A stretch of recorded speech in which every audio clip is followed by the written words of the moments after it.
Hey guys, it's Sukrit from STEM Coder. In today's video, we'll be looking over some matrix terminology because the last few videos we've learned quite a bit and it's important that we recap everything as well as learn a few new terms.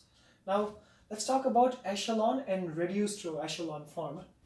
These four conditions which are listed out over here, that the leading entry must be to the right of the leading entries above it, that zero rows must be below non-zero rows, that all leading entries must be 1, and all elements directly above and below the leading entry must be 0. These are the conditions that must be satisfied for reduced row echelon form.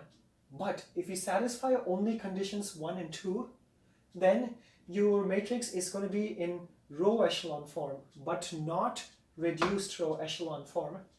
So a few more terms that we should look over. The leading entry is the leftmost non-zero element in a row. And when we're talking about matrices in echelon or row reduced echelon form, these leading entries are located in what are called pivot positions.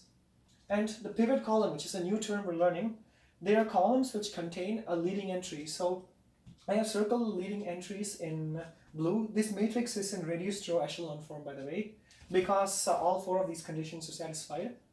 You can see that these three columns, because they contain a leading entry, they are called pivot columns. I'll get to why they're called pivot columns in future videos, but for now just know that if a column contains a leading entry, it's called a pivot column. We can see that because this is in a reduced row echelon form, all values in my pivot columns are 0 except for the leading entries themselves. But let's say I'm putting a matrix in plain echelon form. So this matrix is an RREF. But let's say I want a matrix in plain echelon form.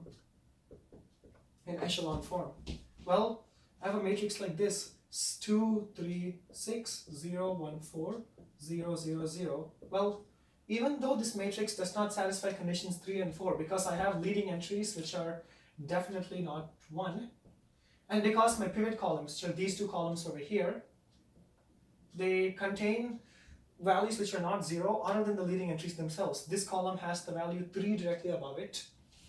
This still satisfies conditions 1 and 2. So this is in echelon form, plain echelon form, but not reduced echelon form.